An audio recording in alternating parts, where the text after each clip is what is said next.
গাড়িটি রাত্রি 1টার সময় অ্যাক্সিডেন্ট হয়েছে। তার পাশাপাশি কোনো একজন মানুষে সে ইনফর্ম দিয়েছে পুলিশকে এবং সে জানিয়েছে যে গাড়িটি অ্যাক্সিডেন্ট হয়েছে।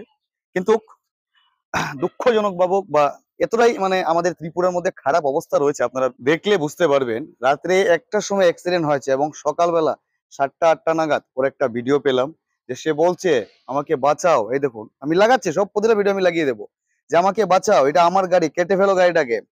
কিন্তু আমাদের এই দুর্ভাগ্য রাজ্যে ফায়ার ব্রিগেড এসেছে এবং 2টা লাকড়ি কাটার মেশিন নিয়ে এসেছে। দেখুন গাড়িটি স্টার্ট হচ্ছে না, কিভাবে মানুষকে বাঁচাবে?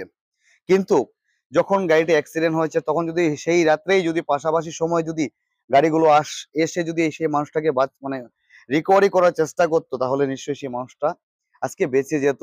কিন্তু সেই মানুষটা আজকে নেই, আমাদের এই পৃথিবীর মধ্যে নেই। কিন্তু কি হবে ওর পরিবারটার? এই কথা কি কেউ চিন্তা করছেন? কি হবে ওর পরিবারটায়? আমি একজন ড্রাইভার, আজকে আমাদের ত্রিপুরার মোটামুটি 10 বছর হয়ে যাচ্ছে বিজেপি সরকার রয়েছে, তার আগেও এবং তার পরেও এখন অবধি কিন্তু রাস্তার কোনো উন্নত হয়নি। কিন্তু প্রতিটা নেতা, প্রতিটা মন্ত্রীরা ওরা ভাষণ দেন, বন্ধুগণ আমরা এই করে ফেলেছি, বন্ধুগণ আমরা ওই করে ফেলেছি।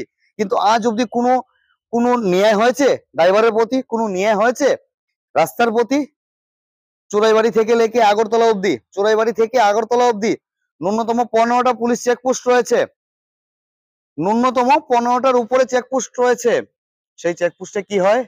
গাড়ির নাম্বার, ড্রাইভারের নাম, মোবাইল নাম্বার, অথরাইজ চেক হয়। কেন দাদা? এটা কি ইন্টারন্যাশনাল বর্ডার? এটা কি ইন্টারন্যাশনাল বর্ডার?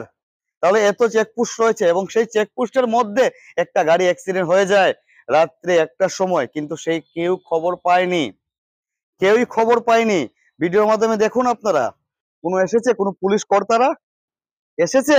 আসেনি। তারা চাইবে কখন জানুন? আমি বলতে বাধ্য হচ্ছি, আপনারা আমি প্রমাণ স্বরূপ দিয়ে দেব।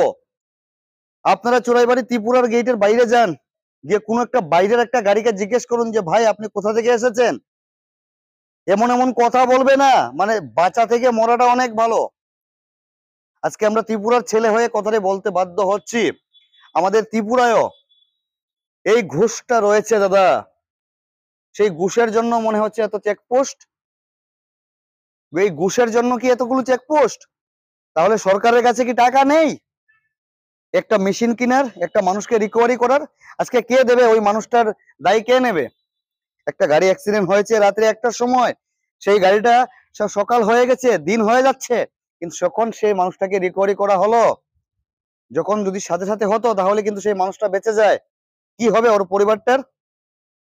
কেউ ভেবেছেন? শুধু বক্তব্য দিলে কি হয়? শুধু শুধু বক্তব্য দিলে হয় না, বুঝলেন দাদা? একটা পরিবার কিভাবে চালাতে হয় সবাই জানে কম বেশ, কিন্তু ওর পরিবারটা কি হবে?